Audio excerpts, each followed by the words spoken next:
Eh bien, bonjour à tous. Merci d'être venus si nombreux. On a un dernier intervenant qui est en train de monter, qui arrive tout de suite, mais on va pouvoir commencer. Je vais pouvoir aussi vous faire une petite présentation, puis vous donner aussi les petites infos. Notamment que cette table ronde est captée aujourd'hui pour servir de ressource. Donc si jamais vous avez des éléments que vous souhaitez revoir, ça sera disponible sur les réseaux de la brasserie. Aujourd'hui, donc, on accueille dans le cadre du guichet d'orientation, qui est un guichet qui a été ouvert grâce au projet Demain numérique. On a Campus 26, qui est l'un des membres du consortium de ce projet, qui est dans la salle, je vois les représentants, qui nous a aidé donc à mettre en place tout ce projet. La brasserie du digital, et on a aussi quelques étudiants représentés donc, par Jonathan Courbon, le responsable du MMI à l'IUT du Puy, et qui est également le troisième membre de ce consortium qui nous permet aujourd'hui de vous proposer ce genre d'animation. Rapidement, donc, le projet Demain numérique, en quelques mots, c'est de pouvoir développer l'accessibilité et l'attractivité de la formation numérique sur le territoire altiligérien. Ça passe par plein d'études, de cas. L'une des premières, ça a été de faire une cartographie de l'offre de formation numérique. La seconde, ça a été de faire des audits auprès des entreprises, de comprendre les besoins en compétences numériques. Et en parallèle, l'ouverture d'un guichet d'orientation. Il y a quelques têtes que je connais, qui est là pour orienter vers les formations numériques. Et c'est dans ce cadre-là donc qu'aujourd'hui on vous propose, on a fait venir donc, ils vont se présenter ensuite, mais des intervenants, des professionnels dans le secteur de la data et de l'IA. Et l'intérêt aujourd'hui, c'est de pouvoir vous proposer vraiment du concret, pas une sensibilisation comme je peux le faire dans le cadre du guichet d'orientation, mais de vraiment vous apporter le monde professionnel pour que vous puissiez mieux comprendre ces métiers. On va donc commencer. Notre intervenant va nous rejoindre juste après. Je pense que d'ici quelques minutes, il sera là.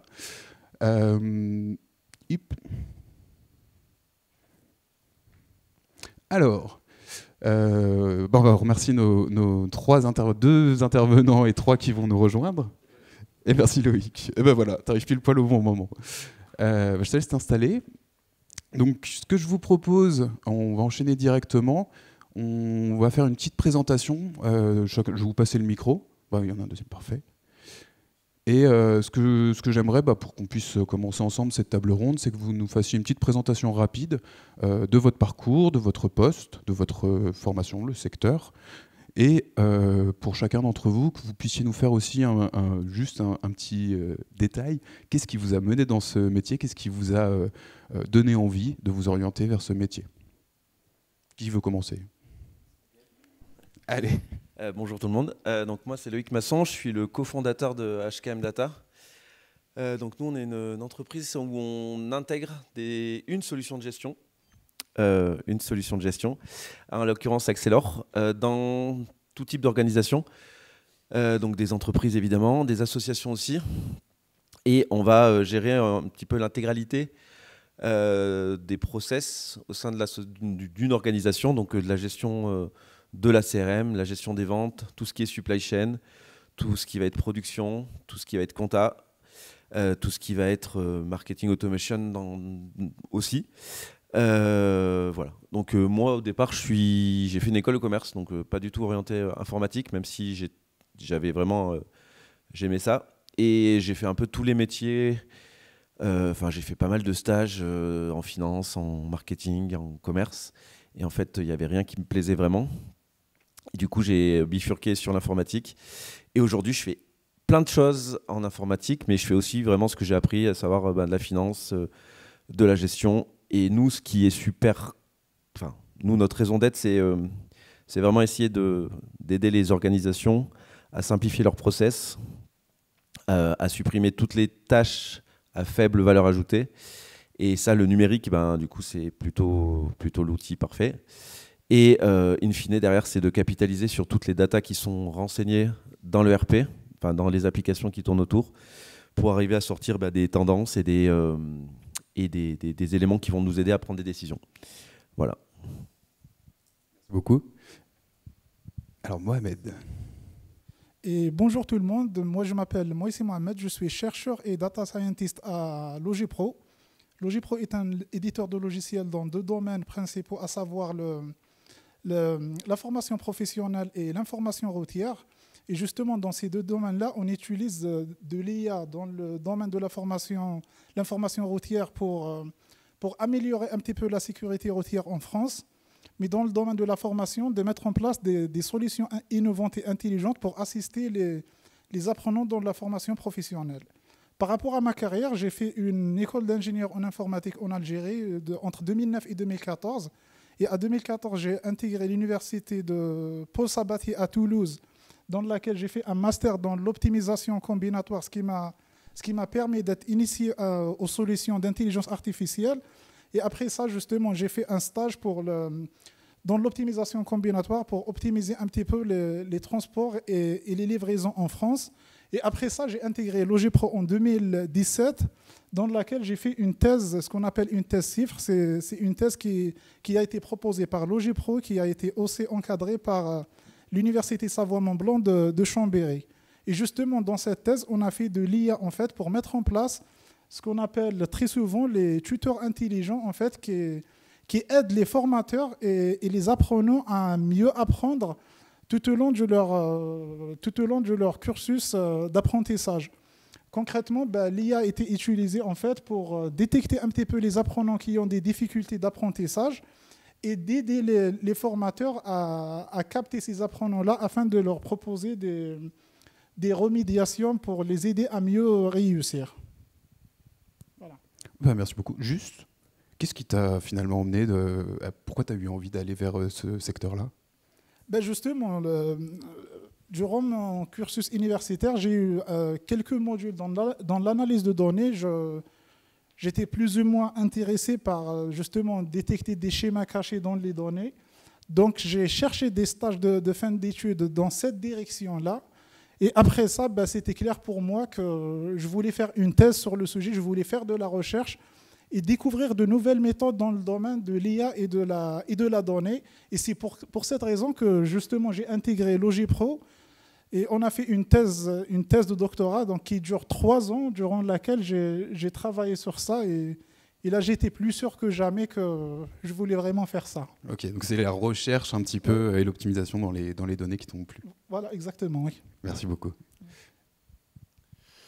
Bonjour à tous, moi je m'appelle Grégory Planchat. J'ai commencé ma formation dans la télécom et les réseaux, donc c'était rien à voir avec la data et l'IA. Et par contre, c'est un peu le socle de toute l'informatique, tout le web qu'on a aujourd'hui. Et ce qu'il y a, c'est que ça m'a permis d'apprendre un peu tout ce qu'il y avait en dessous d'Internet. Et petit à petit, j'ai commencé à travailler dans la télécom. La télécom ne me plaisait pas vraiment, je voulais faire du web. Et donc, au bout de 2 ans, j'ai changé de métier, je suis devenu développeur. J'ai commencé à travailler dans le e-commerce. Et dans le e-commerce, on a besoin de beaucoup de données qui viennent de différents endroits. Et petit à petit, j'ai commencé à apprendre à traiter la donnée, commencé à créer des outils qui permettent d'aller collecter, transformer et puis placer la donnée aux bons endroits. Et donc ça m'a amené à créer un outil qui s'appelle Gyroscopes, qui est en fait un système d'intégration de données au sens large. Donc ça fait maintenant quelques années qu'on a créé cet outil. J'ai par ailleurs créé l'agence web Kiboko, qui est un peu plus bas au puits. Et donc je suis plutôt dans le monde du web et un petit peu dans le monde de la data. D'accord, merci beaucoup. On va pouvoir avancer et continuer un petit peu maintenant qu'on vous connaît mieux. Maintenant qu'on a pu voir votre parcours, ce qui va m'intéresser, c'est de comprendre un peu le diplôme technique. Finalement, on voit qu'il y a eu, Grégory, toi tu as basculé complètement des télécoms au développement. Est-ce qu'il faut un diplôme technique pour faire ce que vous faites aujourd'hui ? Est-ce que finalement on peut avoir des autodidactes ? C'est un petit peu ton parcours, ma question est un peu orientée, mais quelle est la place justement des autodidactes dans les secteurs de la data et de l'IA ? Alors, je vais parler que de mon cas, je ne sais pas comment ça se passe pour les autres.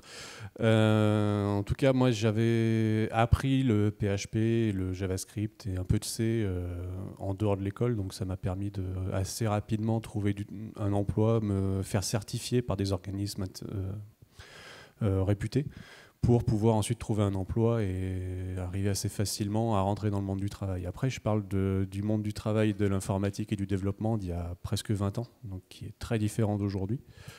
À une époque, il y avait une pénurie de développeurs, aujourd'hui c'est plutôt l'inverse. Donc je ne saurais pas dire comment ça se passerait aujourd'hui. Après, au niveau des diplômes, je pense qu'au niveau de l'IA, ça évolue tellement vite et par rapport à l'éducation nationale que le temps qui prépare un diplôme, ça sera déjà obsolète. Enfin, ça, c'est mon avis personnel, mais je pense qu'on est plutôt dans ce schéma-là où ça évolue beaucoup trop vite et sur l'espace de 2 ans, les métiers sont totalement revus en intégralité. Ok. Donc finalement, il faut être autodidacte et s'auto-former parce que si on souhaite d'abord faire une formation pour s'orienter correctement vers l'IA, ça sera plus d'actualité le temps que celle-ci soit faite. C'est mon sentiment. Ok. Je pense que c'est comme ça. Merci.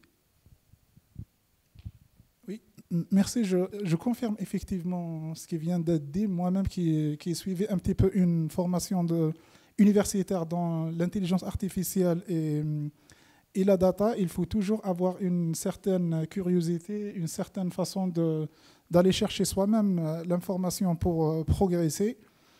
Concrètement, il y a pas mal de sites actuellement ou des plateformes d'apprentissage en ligne qui proposent des cours qui sont, à mon avis, pertinents à suivre pour les gens qui veulent se former. Il y a Coursera, par exemple, que moi-même, j'ai utilisé en fait pour suivre certains cours, parce que généralement, à l'université, en fait, ce qu'on vous donne, c'est les bases. Et après, c'est l'autodidacte qui fait la différence, c'est la curiosité scientifique qui fait un petit peu la différence. Et pour ça, je pense qu'on est suffisamment riche. Il y a plein de chercheurs, plein de data scientists dans le monde qui mettent en place des solutions. Concrètement, là, j'ai parlé de Coursera, mais il y a également une plateforme moi-même que j'admire énormément qui est Kaggle. Et n'importe qui, en fait, il propose des petites compétitions dans l'intelligence artificielle et dans l'IA, en fait, et dans la data, pardon, dans laquelle tout le monde peut participer. On peut même trouver des petits projets, des petites compétitions qui vous permettent déjà de vous découvrir. Est-ce que ça vous donne réellement envie? Est-ce que ça vous donne réellement envie? Est-ce que ça vous donne vraiment cette possibilité de découvrir vos compétences et votre curiosité envers ce domaine-là? Donc, à mon sens, le diplôme universitaire, ça peut être un point d'accès à l'emploi. Mais par contre, ce qui fait la différence, c'est vraiment l'autodidacte et cette curiosité et l'apprentissage en continu de la personne elle-même. Et c'est souvent, actuellement, les recruteurs, déjà, ils font souvent passer de ce qu'on appelle les coding games, même dans l'IA et l'intelligence artificielle, d'ailleurs, dans lesquels ils vont vous demander, en fait, non pas votre diplôme, mais plutôt votre compétence, qu'est-ce que vous savez faire et de quoi vous êtes en mesure de réaliser. Voilà. Merci beaucoup. C'était très très bien. Ça fait le lien avec ce que je dis pendant le guichet. Oui, bien sûr. Coursera, ça s'écrit C-O-U-R-C-E-A. Et Kaggle, ça s'écrit K-A-G-G-L-E. Je vous en prie. J'en profite d'ailleurs, j'avance les 2 prochaines parce que tu as bien détaillé un petit peu. Mais écoute, on t'écoute Loïc sur... Non, en fait, je pense que le point clé, c'est effectivement la curiosité. Et il faut déjà aimer ça. Enfin, à mon avis, pour être curieux, il faut aimer ces aspects-là. Moi-même, je ne suis pas du tout au départ orienté info. Par contre, j'avais vraiment une appétence pour ça. En l'occurrence, moi, on a pu monter notre société aussi parce que mon associé, lui, derrière, a 20 ans de dev acharné. Et en fait, on a une double compétence. C'est-à-dire que lui, il a une compétence technique très avancée. Moi, en fait avec le temps, j'ai forcément progressé. Aujourd'hui, avec l'IA, en plus, c'est encore un peu plus facile. Par contre, ce qui est intéressant, c'est que moi, du coup, j'ai un profil beaucoup plus gestion. Donc, comprendre les besoins d'une entreprise, d'une organisation, ses points faibles, ses avantages.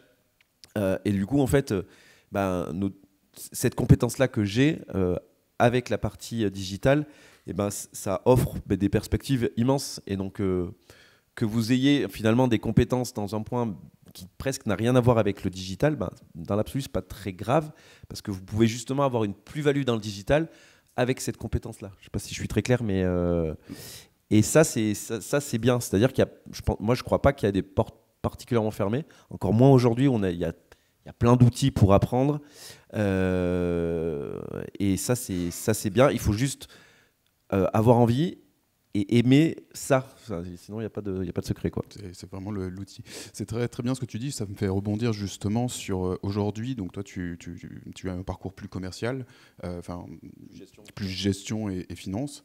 Est-ce que dans votre quotidien et dans votre formation, vous auriez aimé, vous recommanderiez une formation complémentaire à l'IA ou à la data, aux formations plus classiques, pas orientées directement sur l'IA data. C'est ce que tu nous as dit, Loïc, que toi, ça t'apporte une plus-value sur d'avoir eu cette formation en amont.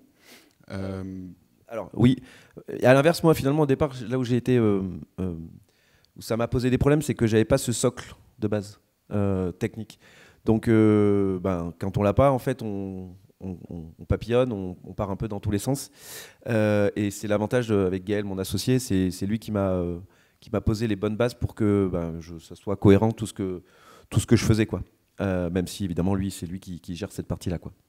Mais après, en fait, ça va tellement vite que effectivement, en fait, les technos, les outils qui sont utilisés aujourd'hui, je pense à Levable par exemple ou à Bolt, ça se trouve dans 3 mois, il y a un nouvel outil qui va sortir qui sera encore plus révolutionnaire. Et ces deux outils, ils tomberont dans l'oubli, mais en tout cas voilà. Donc ça nécessite d'être hyper ouvert, hyper curieux et de tester un peu sans cesse ces outils, quoi. Oui, je suis d'accord. Je pense que d'inclure un petit peu une formation, ne serait-ce qu'un module, une initiation à l'IA pour faire prendre conscience aux gens déjà de ce que c'est l'utilité de l'IA, même les risques de l'IA, les aspects éthiques ou autres. Je pense que ça peut toujours être intéressant.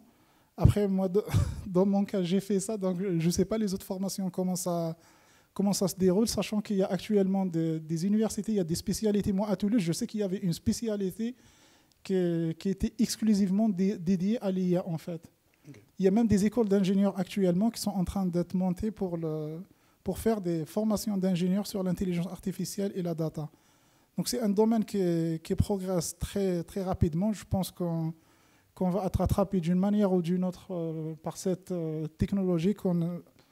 Pour les gens un petit peu qui sont dans le domaine, dans ce domaine-là, on est un petit peu obligé de connaître et de savoir utiliser l'IA. Donc je pense qu'une formation, oui, c'est toujours pertinent, oui. Et toi, Greg, est-ce que tu recommanderais, au travers de ton parcours, une formation qui peut-être se fait sentir aujourd'hui et tu te dirais, tiens, dans mon parcours, j'aurais plutôt fait ça si c'était à refaire? Alors, dans mon parcours, moi, j'ai fait de la télécom, donc qui n'est pas du web, mais qui va être la fondation du web. Et je pense que pour l'IA, pour quelqu'un qui veut se lancer dans l'IA aujourd'hui, je pense qu'il faut pareil, il faut apprendre ce qui est la fondation de l'IA. La fondation de l'IA, c'est la data. Et donc la data, les maths, il y a plusieurs spécialités qui sont en fait la base de l'IA. Si vous ne maîtrisez pas la base de ce dont vous voulez faire, et ben, quand vous allez réussir à faire des choses simples jusqu'à un certain point, et dès que ça va se complexifier un peu, comme vous n'aurez pas la base qui est en dessous, vous n'arriverez pas à avancer plus loin. Ça va vous poser des problèmes pour aller un peu plus loin. Et je pense qu'il faut apprendre le socle qui est en dessous. Alors je me souviens, moi, en télécom, mon prof de réseau, il nous faisait travailler sur des réseaux qui n'existaient plus déjà depuis 30 ans. Et je parle d'il y a 20 ans en arrière. Et ce qu'il y a, c'est qu'en fait, en apprenant des types de réseaux qui ont maintenant 50-60 ans, qui ne sont plus utilisés depuis 50-60 ans, en fait, ça a permis de comprendre sur quelque chose de beaucoup plus simple comment marche par essence un réseau. Et pour l'IA, c'est pareil, qu'est-ce qu'une data, comment ça marche, quels sont les aspects mathématiques. Alors je ne serais pas bon pour répondre là-dessus parce que ce n'est pas mon domaine, mais les aspects mathématiques qu'il y a derrière l'IA, comment est-ce que tel type d'IA fonctionne, comment tel autre fonctionne, je pense que ça peut être une bonne base pour arriver à ne jamais se retrouver trop tôt confronté à un blocage. Ok, super intéressant. Merci beaucoup. On va pouvoir passer à la partie suivante, justement. Quel est votre quotidien, votre métier? Concrètement, question toute bête, mais je pense qu'on se pose tous. C'est quoi votre quotidien? Ça ressemble à quoi votre journée type? Ma journée type, c'est principalement lire une liste de tickets que le client m'a envoyée avec des demandes de changement, des demandes de nouvelles fonctionnalités, des bugs éventuellement. Enfin, voilà. C'est principalement répondre à un besoin client pour ensuite arriver à interpréter quelle est la cause de ce besoin et quelle peut être la solution pour le résoudre. Ok, merci. Mohamed? Moi, à vrai dire, j'ai pas de journée type parce que quand on travaille sur un gros projet qui inclut la data et l'intelligence artificielle, c'est un travail continu qu'on mène sur plusieurs semaines, plusieurs mois.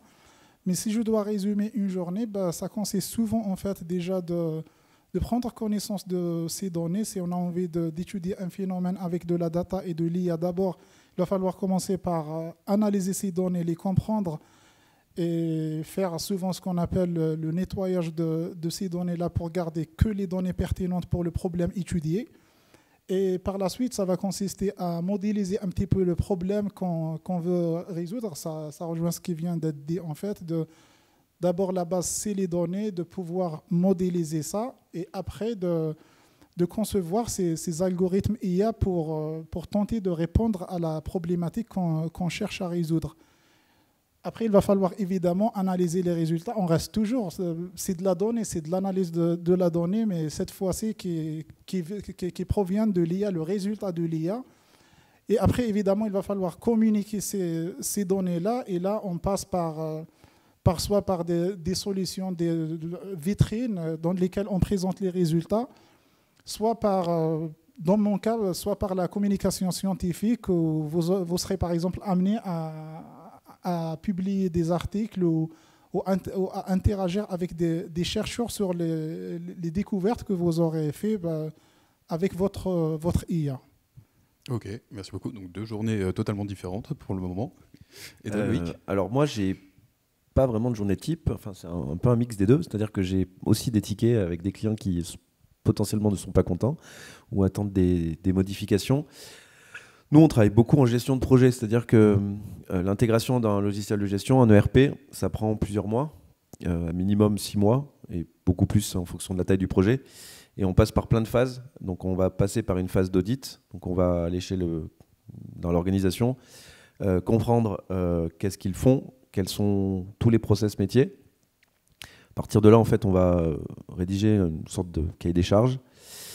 Et on va ensuite paramétrer la solution. On va lancer des développements complémentaires, faire de la reprise de données, faire un recettage, donc valider avec le client que tout est OK, et ensuite on va former. Mais ça, du coup, j'ai des journées où je vais faire que du paramétrage et des journées qui sont horribles, comme hier et avant-hier, où j'ai fait que de la formation devant 22 personnes, à leur apprendre des choses qui sont assez simples pour moi, mais qui pour eux, non, c'est pas forcément simple puisque c'est la première fois. Donc voilà, j'ai pas de journée type dans l'absolu. Ok, c'est bien parce que du coup, dans vos réponses, vous avez aussi un peu avancé sur la question suivante qui était un peu les missions principales que vous êtes amenés à faire au quotidien.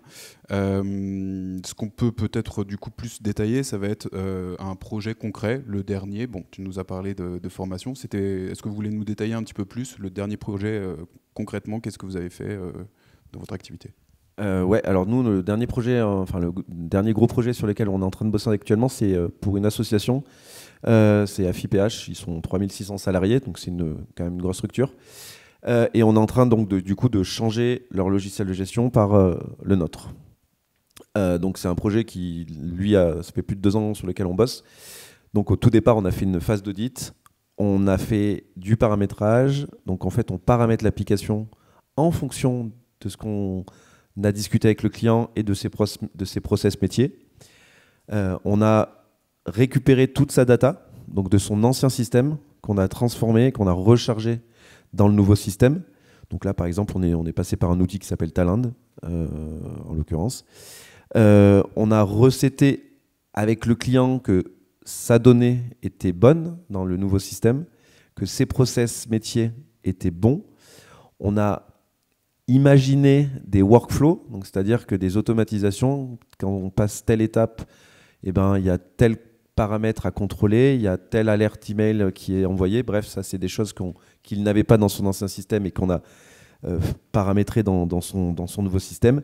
Et on a fait beaucoup de développement chez ce client-là, notamment un menu. Donc c'est des ESAT principalement. Donc ils ont des cantines et il y a des clients extérieurs qui viennent chez eux et qui. Donc on a développé un portail pour que les clients externes puissent directement faire des réservations pour leur repas. Et donc là, on est dans la dernière phase, dans la dernière ligne droite, c'est-à-dire que le démarrage est prévu pour le 1er janvier 2026. Et là, on est en train du coup de former les utilisateurs clés afin que ces utilisateurs clés forment les utilisateurs finaux. Et après, en 2026, on rentre dans une nouvelle phase, c'est-à-dire qu'on va donc accompagner le client parce qu'il va y avoir forcément pas mal de petits soucis. Et surtout, il va commencer à alimenter son nouveau système avec de la data. Et nous, derrière, en fait, on arrive avec des solutions pour analyser cette data et puis pouvoir faire des restitutions graphiques de data. Alors, beaucoup moins avancées que toi, mais voilà, on joue quand même ensuite avec la data. Ok, merci. Mohamed? Merci. Le dernier projet sur lequel on est en train de travailler actuellement, ça consiste à mettre en place une solution pour prédire les accidents de la route en France. Donc là, justement, on touche vraiment à la data et on conçoit nos propres solutions IA pour prédire les accidents de la route en France. Comment ça marche concrètement, sans rentrer dans les détails techniques, c'est que nous avons collecté les accidents de la route qui se sont produits en France et qui ont été remontés par les forces de l'ordre, auxquelles en fait nous avons rajouté les conditions météorologiques, les conditions liées à l'infrastructure, à l'endroit exact où l'accident s'est produit, et on a rajouté également les données liées au trafic au moment de l'accident. Et à partir de ça, en fait, nous avons développé des algorithmes IA qui cherchent à trouver des schémas et des liens de cause à effet entre les données d'infrastructure, les données météorologiques et les données de trafic et l'accident lui-même. Et donc, à partir de ça, on a réussi à mettre en place un algorithme qui est capable, justement, dans le futur, d'aller chercher ces schémas problématiques-là. Il cherche les données météorologiques, les données de trafic et les données d'infrastructure qui ressemblent. La configuration complète, il va chercher une autre configuration qui ressemble à une configuration qui s'est produite dans le passé, qui a conduit à un accident. Et que donc l'algorithme dans le futur, il sera capable, grâce à cette comparaison en fait, de configuration, de dire il y a un risque d'accident dans le futur. Là, concrètement, notre algorithme fonctionne avec des prédictions jusqu'à 1 heure à l'avance.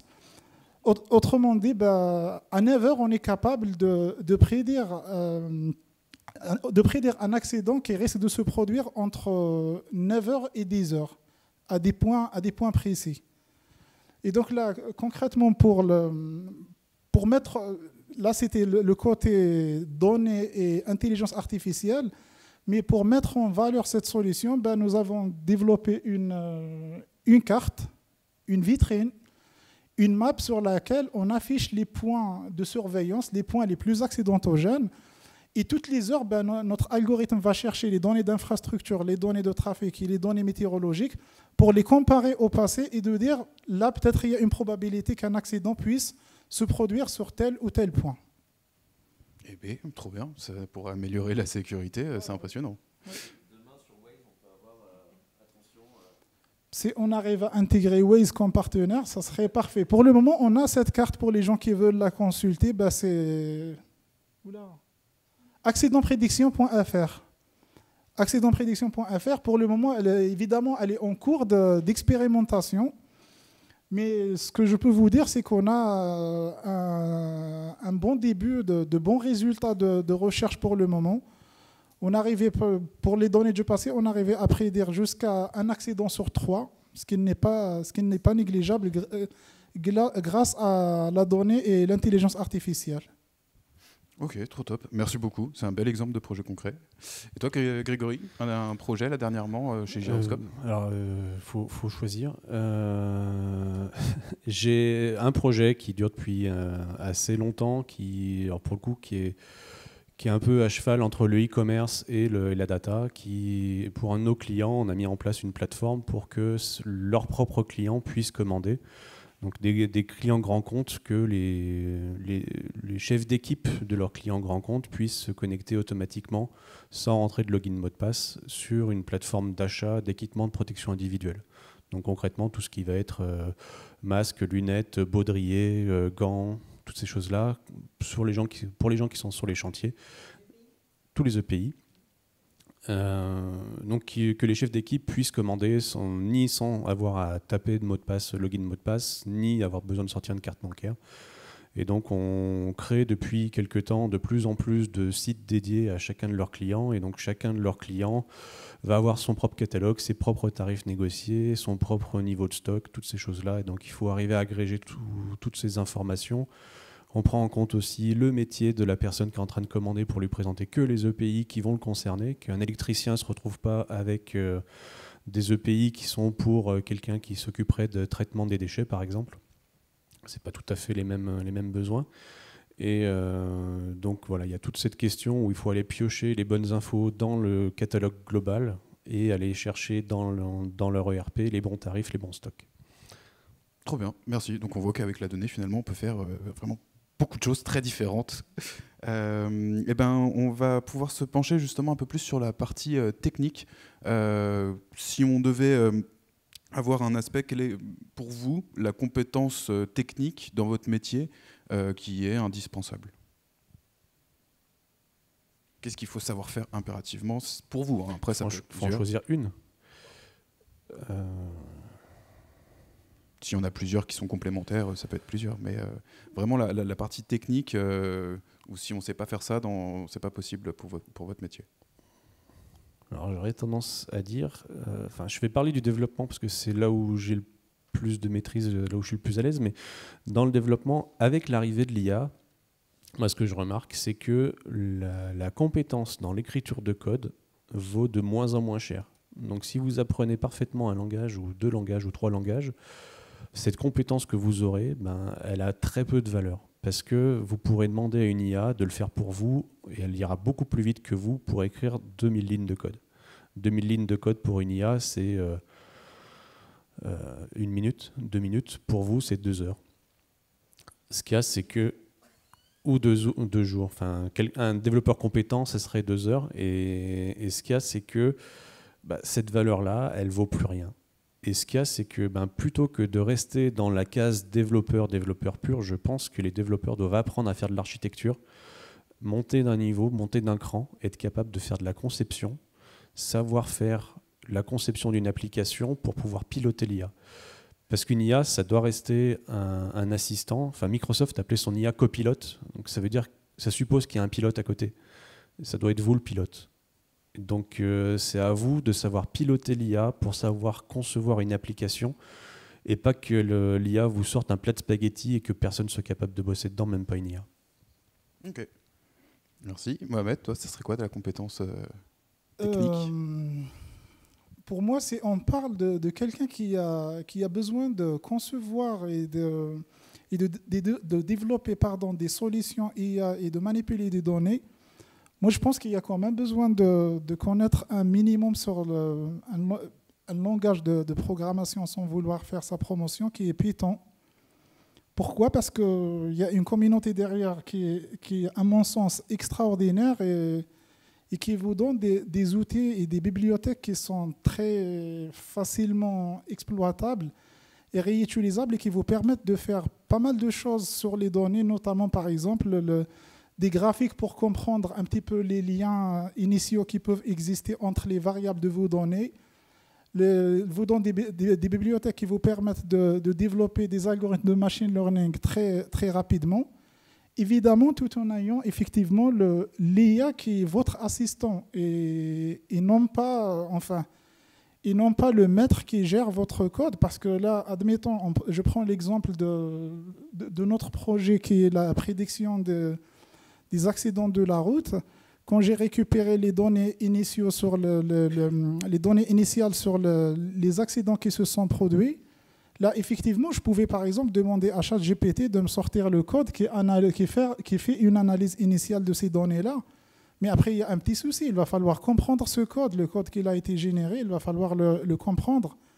Parce que souvent, il peut même vous proposer des contre-vérités carrément. Donc, avoir la compétence déjà d'écrire quelques lignes de code et de les comprendre afin de pouvoir faire cette analyse de données, après s'appuyer sur l'IA pour générer ce code ou pour l'améliorer, ben, c'est ce qu'il faut faire. Mais à mon sens, il ne faut surtout pas, par exemple, rentrer sur ChatGPT en lui disant bah, voilà mon fichier Excel, fais-moi l'analyse nécessaire et donne-moi le code Python qu'il l'a fait.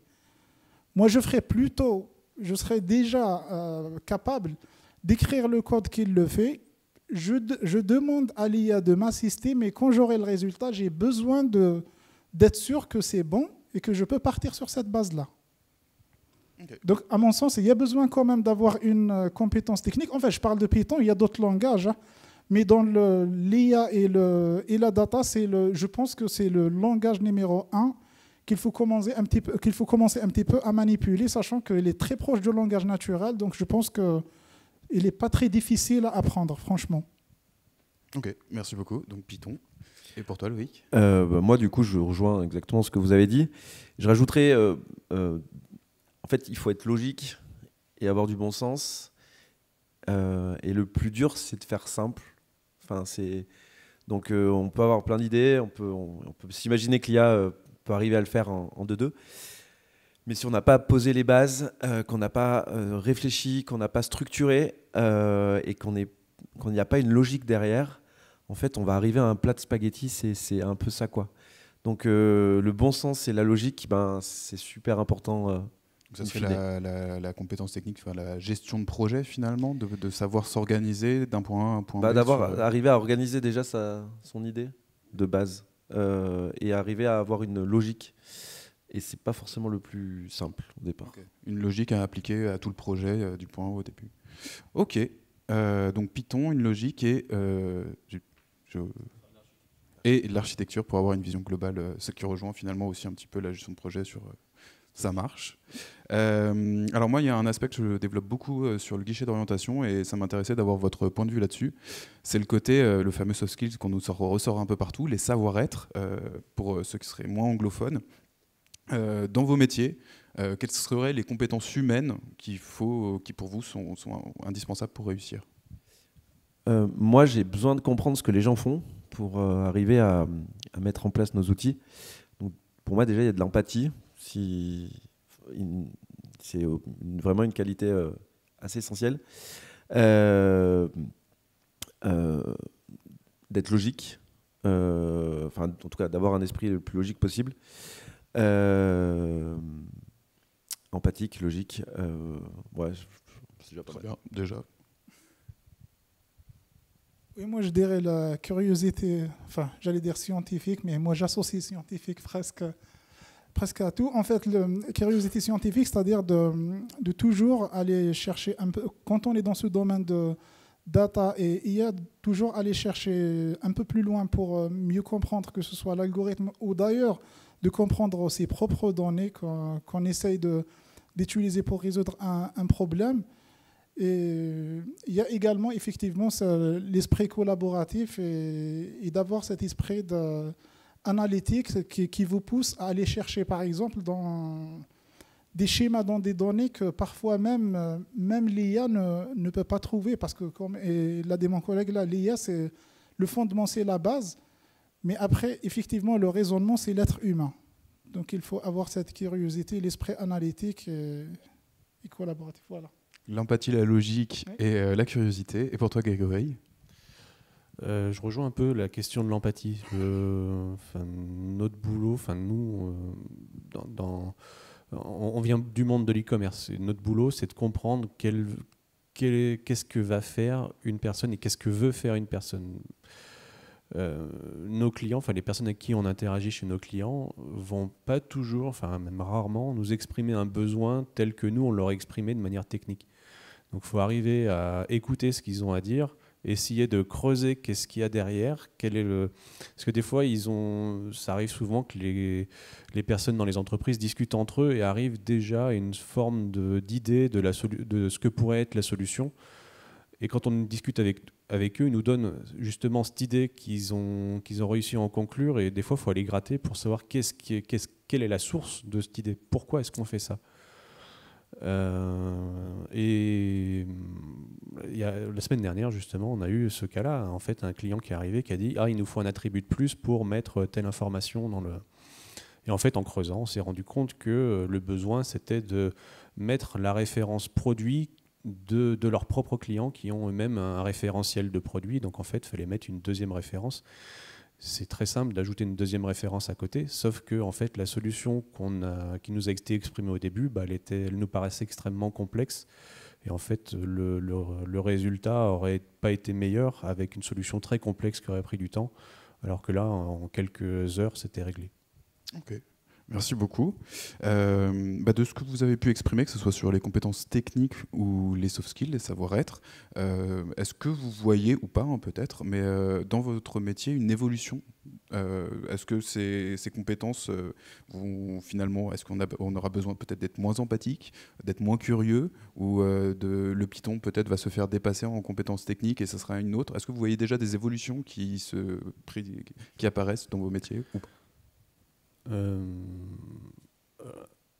Alors, ce que je vais dire sera peut-être faux dans 2 semaines. C'est le propre du numérique.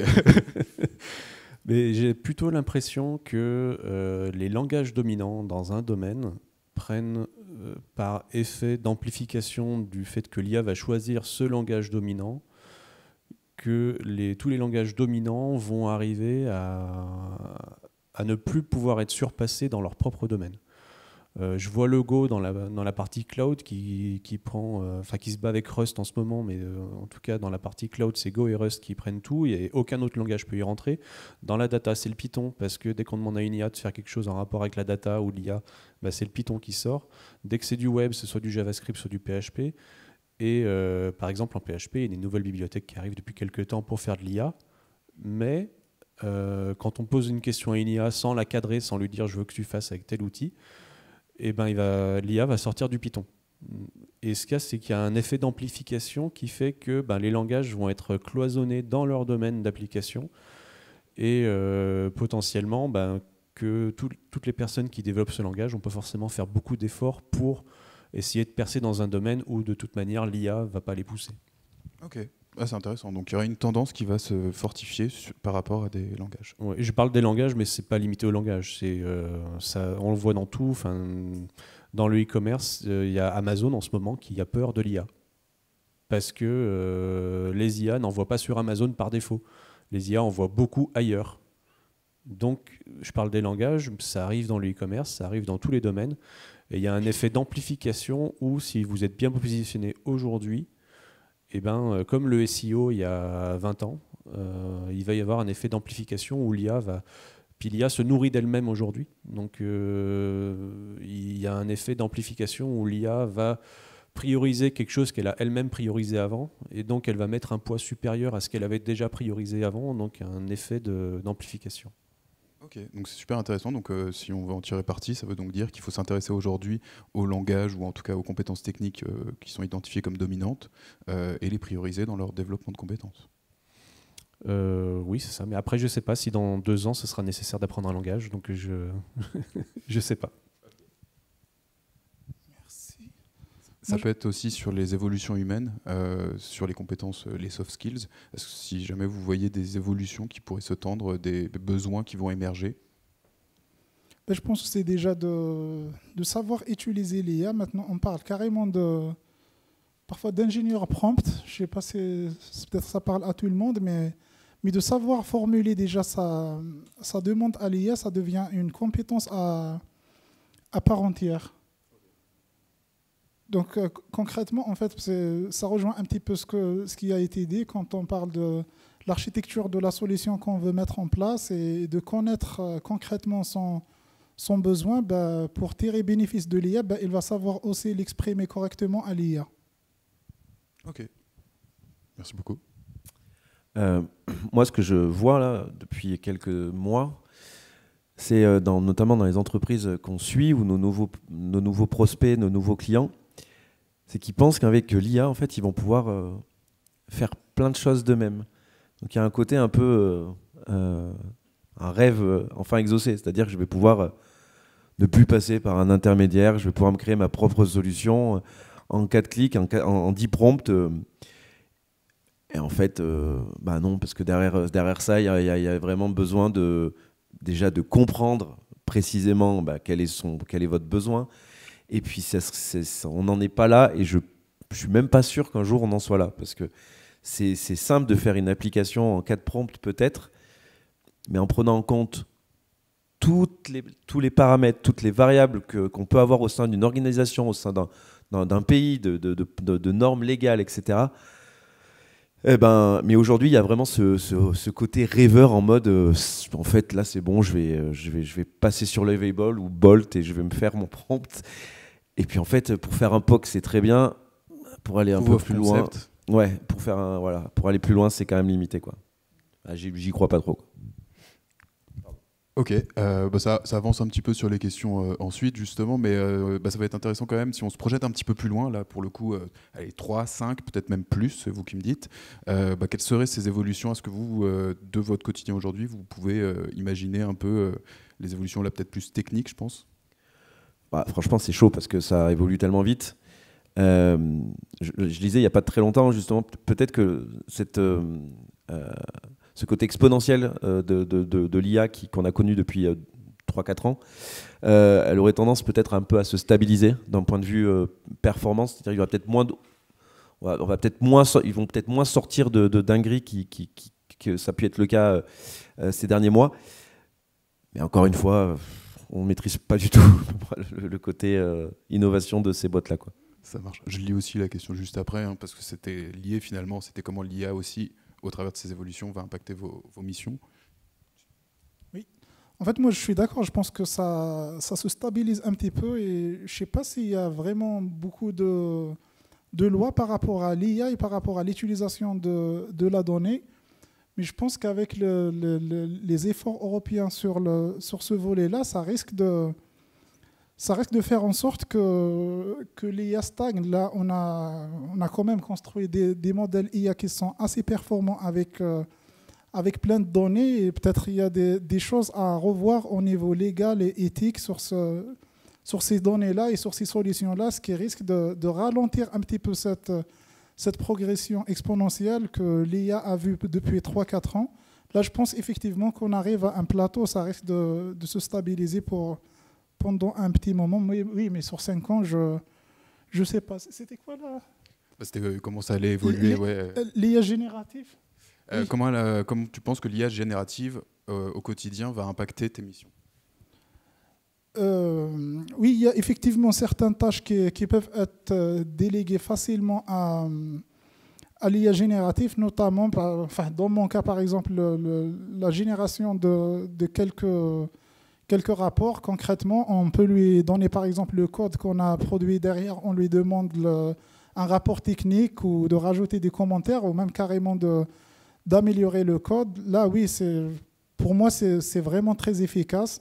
Ou par exemple de faire carrément une relecture, une correction de son rapport qu'on a par exemple à fournir à notre équipe. Là, l'IA, elle est très efficace, mais j'insiste sur un point, c'est de savoir formuler sa demande et de savoir utiliser l'IA et non pas s'attendre à ce que ça soit l'IA qui fait le boulot en fait. Ok, merci beaucoup. Et pour toi, Grégory, finalement plus dans le monde de l'e-commerce. Alors le monde de l'e-commerce en 2025 se révolutionne tous les 2 mois, donc je ne sais pas ce qui se passera en janvier. Par contre, par rapport au modèle, je voudrais ajouter une chose, c'est que entre GPT-4 et GPT-5, on n'a pas vu une évolution sensiblement importante, comme on a pu le voir avec GPT-3 à 4 ou GPT-2 à 3. Et ça vient aussi peut-être d'une question, un modèle, c'est en fait on l'entraîne avec de la donnée. Et ce qu'il y a, c'est que pour passer de GPT-4 à GPT-5, je crois qu'il y a eu un ratio en termes de quantité de données de 1 à 10 000, c'est dans ces ordres de grandeur-là. Et ce qu'il y a, c'est qu'il y a 2 choses. C'est d'une part, est-ce qu'on a assez de données pour garder ce ratio? Est-ce que dans le monde, il existe suffisamment de données pour continuer à alimenter des modèles plus gros encore. Et ensuite, quelle est la qualité de cette donnée qu'on n'a pas utilisée? Parce que quand on a un jeu de données très petit, on peut faire en sorte que la qualité de la donnée, elle est exceptionnellement bonne. Quand on agrandit ce jeu de données, bah forcément, comme on a pris tout ce qu'il y avait de meilleur, bah ce qu'on ajoute, c'est un peu moins bon. Et ainsi de suite. Et au fur et à mesure, bah, la donnée qu'on va essayer de gratter pour ajouter, bah, elle est peut-être de moins en moins bonne. Et peut-être qu'on est déjà arrivé au sommet de ce que pouvait être l'IA générative avec les meilleurs modèles qui pourraient exister, et que les suivants seront peut-être moins bons que ceux qu'on a aujourd'hui. C'est des choses alors je ne suis pas expert du sujet, mais c'est des choses qui sont possibles, en tout cas des experts en parlent, que peut-être on a déjà dépassé le moment où on a les meilleurs modèles, parce que déjà les modèles comme GPT-5 ont commencé à consommer de la donnée générée par de l'IA. Donc quelle est la qualité de cette donnée générée par IA? Est-ce que c'est pareil? Est-ce que ça va renforcer des biais que l'IA s'était créé en premier lieu? Ok, merci beaucoup. C'est super intéressant du coup en termes de représentation. Ouais.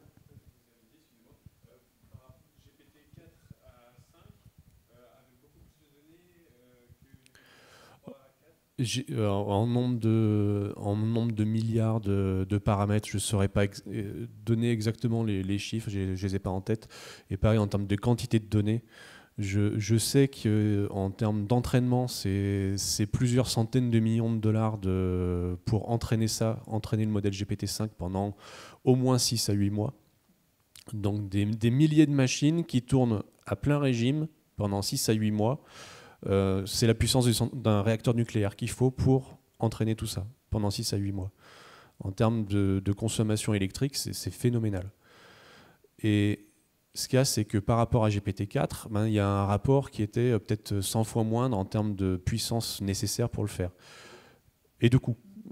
Et pour faire GPT-6 en gardant les mêmes ratios, c'est quelque chose que peut-être aujourd'hui, OpenAI n'a pas les moyens, malgré tout l'argent qu'ils ont, d'entraîner. Peut-être qu'il n'y a pas les moyens matériels non plus, il n'y a pas assez de puces qui existent pour garder ces ratios. Et le ROI à chaque modèle, il baisse. Et malgré ça, du coup, on constate moins d'évolution majeure entre GPT-4 et 5 qu'entre le 3 et le 4. Le coût est exponentiel et le bénéfice est logarithmique. Donc il y a un moment où on a dépassé un cap où l'amélioration coûtera tellement cher à faire par rapport aux bénéfices à en tirer qu'il n'y aura plus d'intérêt de créer des nouveaux modèles. Super intéressant. Ça pose moi plus les questions justement. Est-ce qu'il y a des métiers qui vont émerger, peut-être de monitoring de la donnée, de législation un peu plus sur l'IA, et est-ce qu'il y a certaines compétences qui aujourd'hui sont potentiellement primordiales, mais qui peuvent devenir obsolètes pour vous? Alors, le monitoring, ça existe déjà. Ça va peut-être se transformer, il y aura peut-être plus de monde qui le fera, ça je ne suis pas médium. Après, moi, ce que je vois, c'est le métier de développeur, il se transforme à une vitesse phénoménale. Et que là où il y a 2 ans, on pouvait se permettre encore, même il y a quelques mois, on pouvait se permettre de dire « Ah mais l'IA, ça produit du code pourri, jamais on passera à ça ». Moi, j'avais cette opinion il y a quelques mois, en début d'année, j'avais cette opinion-là. Et aujourd'hui, je dois reconnaître que si je ne fais pas en sorte que mon entreprise, donc toute mon équipe, ne migre pas rapidement sur des compétences enrichies avec de l'IA, on va se faire dépasser par la concurrence, parce que l'IA permet d'aller plus vite, l'IA permet de faire des choses où avant on n'avait pas forcément le temps de faire. Je parle notamment de la qualité. On avait des niveaux de qualité qui étaient en rapport avec ce qu'on avait le temps de faire et ce qu'on arrivait à vendre à nos clients. Avec l'IA, ça nous permet, si c'est bien cadré bien sûr, parce que sinon c'est un peu n'importe quoi, mais si c'est bien cadré, on peut arriver à pousser l'IA, nous amener un cran au-dessus de ce qu'on faisait avant en termes de qualité. Donc c'est pareil, c'est un copilote, donc il faut dire à l'IA ce qu'on attend. Qu'est-ce que c'est que la qualité? L'IA, c'est pas ce que c'est que la qualité. Il faut lui expliquer ce que c'est que la qualité. Et si on arrive à lui expliquer, on arrive Peut-être que c'est ça l'évolution, c'est peut-être arriver à avoir des rôles qui permettent, je parlais d'architecture tout à l'heure, la qualité, ça s'intègre dans l'architecture. Et donc le métier de développeur se transforme, devient de plus en plus un métier d'architecte logiciel. Et donc dedans, il y a la qualité qui s'intègre. Et donc comment est-ce que je définis ma qualité? Comment est-ce que je dois... quel est le niveau de qualité que je veux? D'accord, merci. Mohamed, peut-être plus sur la partie chercheur. Oui, moi je pense qu'il y a un métier déjà d'accompagnement des entreprises à utiliser l'IA. Ben c'est grâce à l'apparition de l'IA qu'il y a maintenant des formateurs et des gens qui accompagnent les entreprises à utiliser l'IA et à tirer bénéfice de l'IA. Sur l'aspect technique, il y a ce que je disais tout à l'heure, ce qu'on appelle les ingénieurs prompt, en fait, c'est un métier peut-être technique, mais comment est-ce qu'on va interroger l'IA? Quels sont les paramètres qu'on va prendre en compte? Comment poser correctement le contexte à l'IA? Quel rôle on va donner à l'IA et qu'est-ce qu'on va lui demander pour maximiser les chances d'avoir une réponse de qualité justement de l'IA et une assistance de qualité de l'IA? D'accord, donc l'ingénieur en prompt qui émerge. Oui, et les accompagnateurs. Ok, merci. Par rapport aux accompagnateurs, il faut vraiment vous méfier sur LinkedIn parce qu'il y a beaucoup d'experts IA et gros warning. Par rapport aux évolutions du métier, en tout cas, je pense qu'il y a des métiers vraiment qui vont pas forcément disparaître, mais il ne faut pas le prendre mal s'il y en a qui sont comptables, mais c'est des métiers qui risquent quand même de se transformer et on va dire que seuls les bons resteront. Parce qu'aujourd'hui, c'est quelque chose qu'on peut très facilement automatiser. La partie juriste aussi, je pense que c'est des métiers l'IA aujourd'hui, elle de rechercher dans des jurisprudences, elle le fera aussi bien qu'un vrai juriste. Donc je pense qu'il y a beaucoup de métiers qui ne vont pas forcément disparaître, mais en tout cas vraiment se transformer en profondeur.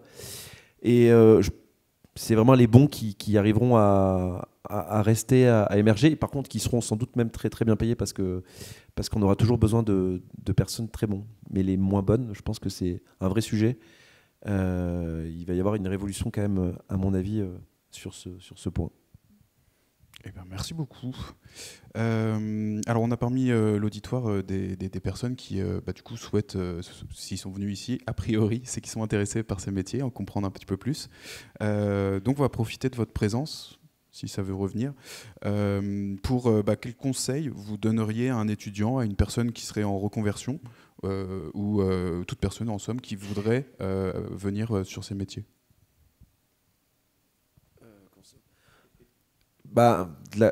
D'être curieux, on l'a dit depuis tout à l'heure, mais c'est vraiment la base en fait, parce qu'il faut vraiment mettre les mains dans le cambouis.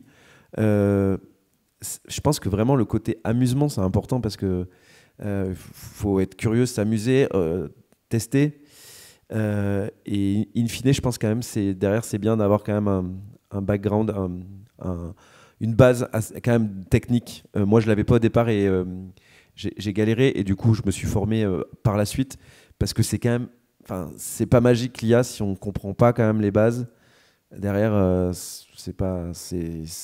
On va pas aller très loin quoi. On va vite être limité quoi. Oui, je suis d'accord et je rajoute apprendre par la pratique. Clairement, moi si je dois refaire mon cursus, je mettrai un peu plus l'accent par justement l'apprentissage par la pratique. J'ai donné tout à l'heure l'exemple de Kaggle, c'est pas pour insister, mais pour moi c'est un excellent exemple dans lequel on peut pratiquer des choses, répondre à des petits challenges. En fait, ça nous met dans une configuration d'apprentissage tout en ayant cette possibilité de répondre à un objectif clair et de ne pas se noyer en fait dans peut-être des notions théoriques, d'aller dans tous les sens théoriquement sans toucher réellement au concret. Donc, apprendre par la pratique. Merci beaucoup. Et pour toi, Grégory? Je dirais que l'IA, c'est un outil et qu'il faut garder ça en tête. Si vous allez dans les métiers de l'IA et de la data, il faut savoir pourquoi vous y allez. Vous y allez pour résoudre un problème ou rendre un service. Et donc, il faut garder en tête que l'IA est un moyen d'arriver à un résultat.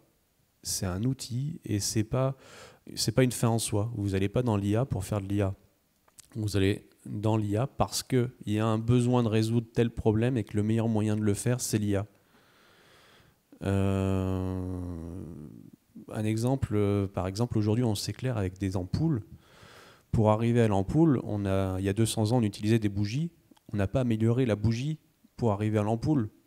C'est un nouvel outil qui est arrivé. Et aujourd'hui, il y avait d'autres outils qui existaient. L'IA est un nouvel outil pour résoudre des problèmes qui existaient avant. Peut-être que dans 15 ans, dans 20 ans, il y aura un autre outil qui remplacera l'IA. Il faut vous y préparer et être capable de dire aujourd'hui, je vais dans l'IA pour résoudre tel problème. Demain, peut-être qu'il y aura d'autres outils. Il faudra que j'apprenne à les utiliser. Merci beaucoup, c'est super intéressant. Une question, puis une autre finalement qui est liée, c'est...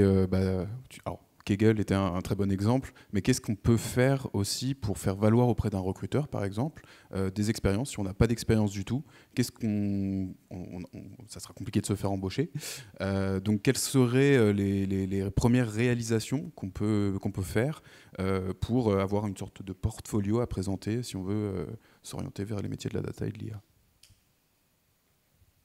Qu'est-ce qu'un recruteur valoriserait comme projet? C'est une bonne question. Je pense que je reviens sur comme Mohamed disait, la curiosité. C'est qu'est-ce que vous aviez en fait, c'est plus une question il y avait un problème qui paraissait pas évident à résoudre. Quelle est la démarche que vous avez eue pour arriver à le résoudre et pourquoi est-ce que vous avez utilisé de l'IA? Si vous utilisez de l'IA parce qu'il faut utiliser de l'IA, enfin parce que c'est à la mode, c'est pas la bonne réponse. Vous avez utilisé de l'IA parce que toutes les autres solutions ne convenaient pas. Et généralement, il y a plein de choses qui peuvent se résoudre. Par exemple, il y a quelques semaines, il y avait Michelin qui était venu pour présenter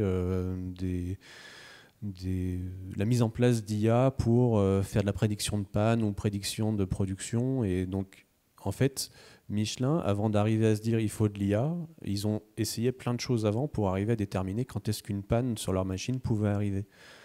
Et je pense qu'ils ne sont pas arrivés en disant il faut de l'IA pour prédire les pannes, c'est on veut prédire les pannes, on a essayé tout ce qui était facile. Maintenant, il faut passer le cran supérieur qui est l'IA, qui est plus complexe, qui demande des compétences particulières pour arriver à prédire des pannes. Et je pense qu'il faut arriver à expliquer aux recruteurs la démarche qui vous a amené à utiliser l'IA. Quelle est la raison profonde qui vous a amené à utiliser l'IA? Si c'est parce que c'est la mode, ce n'est pas la bonne réponse. Merci beaucoup. Oui, merci. En fait, moi, personnellement, j'ai été amené à recruter un stagiaire en fin d'études pour un stage de 6 mois. Et à des moments, il m'a parlé d'avoir réalisé un projet dans l'analyse de données. C'était un projet personnel. Moi-même, j'ai demandé si c'était possible de voir ce projet. Je l'ai regardé. Et c'est en partie comme ça que j'ai décidé de le prendre en stage parce qu'effectivement, j'ai vu qu'il a fait des choses concrètes sur un projet concret qui n'était pas du tout en entreprise. C'était un projet personnel. Et là, ça revient aux compétitions que j'ai évoquées tout à l'heure. Et ben ça peut être regardé par les recruteurs. Les projets personnels que vous faites, ça peut être regardé. Et tout à l'heure, j'ai parlé également de Coursera ou d'autres plateformes d'apprentissage. Sachez que quand vous suivez un cours jusqu'au bout, vous pouvez obtenir des badges que vous pouvez rajouter sur votre profil LinkedIn. Et c'est aussi regardé par les recruteurs. Mais j'insiste surtout sur ne serait-ce que des petits projets perso, mais des projets concrets que vous êtes en mesure de montrer, d'envoyer le code, d'envoyer les résultats à un recruteur. C'est aussi pris en compte lors de l'embauche. Voilà. Merci. Ouais, moi, je rajouterais la curiosité, c'est clair. Et ça serait d'arriver à prouver aux recruteurs que face à un problème, vous avez eu la bonne réflexion. Et donc, déjà, d'identifier un problème, c'est pas mal. Parce qu'il y a des gens, on a un problème sous les yeux, on ne le voit pas forcément. Donc, de l'identifier et de comprendre, enfin, de montrer aux recruteurs quelle est la réflexion que vous avez eue, le raisonnement que vous avez eu pour proposer une solution à ce problème. Donc ça passe par une bonne communication, une bonne analyse de la problématique et savoir poser les bonnes questions. Et ça, pour moi, c'est une vraie plus-value. Ok, merci beaucoup. On arrive à la fin de cette table ronde. Donc je vais vous laisser la parole si vous avez des questions à poser à nos professionnels. Juste avant, et puis comme ça je vous laisse le micro et on pourra enchaîner, je vais laisser afficher ça. C'est un petit QR code pour avoir votre avis sur cette table ronde. Nous, ça nous permettra, il y en aura d'autres, et donc d'améliorer ou de laisser comme ça le format selon vos retours. Donc si vous aviez la possibilité de nous donner votre avis, ça serait super. Alors est-ce qu'il y a des questions du coup qu'on n'a pas abordées ou des points que vous souhaiteriez des questions que vous souhaiteriez poser à nos professionnels? Allez.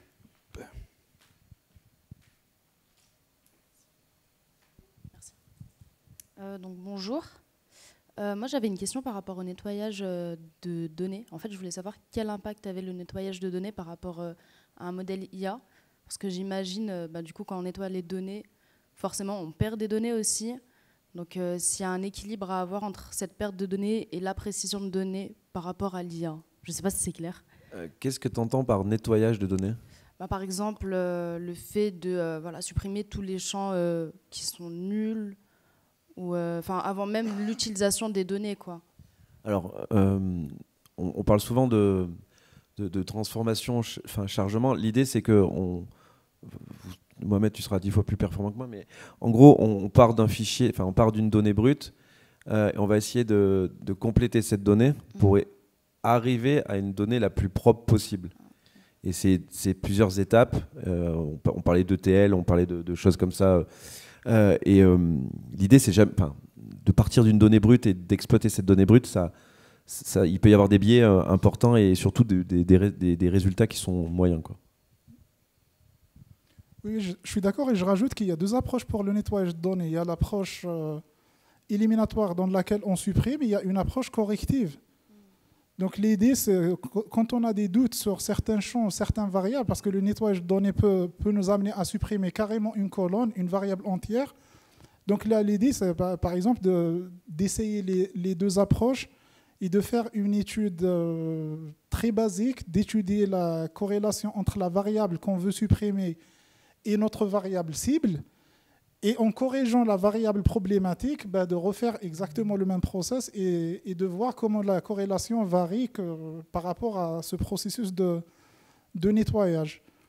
Donc, mais après, c'est un process qui est très important, et ça, clairement, moi-même, j'ai vécu la situation que si on laisse parfois des variables qui sont très fortement corrélées, ça a un impact négatif sur l'IA, parce que parfois elle peut se baser sur l'une des variables pour faire la même chose, ou la deuxième variable, ce qui fait qu'à des moments, elle se mélange un petit peu les pinceaux. Donc le processus de pré-nettoyage de données, il est très important, et c'est une compétence à avoir, sachant que là, il y a deux directions possibles, par élimination ou par correction, et quand on a des doutes, ça vaut la peine d'essayer les deux. Merci. Est-ce qu'il y a d'autres questions?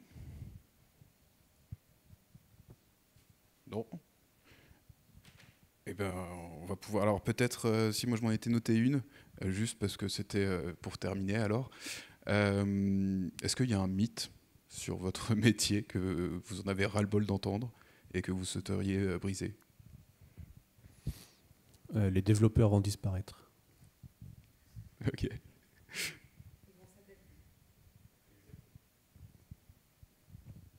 Les data scientists ne respectent pas le RGPD, ne respectent pas les données privées.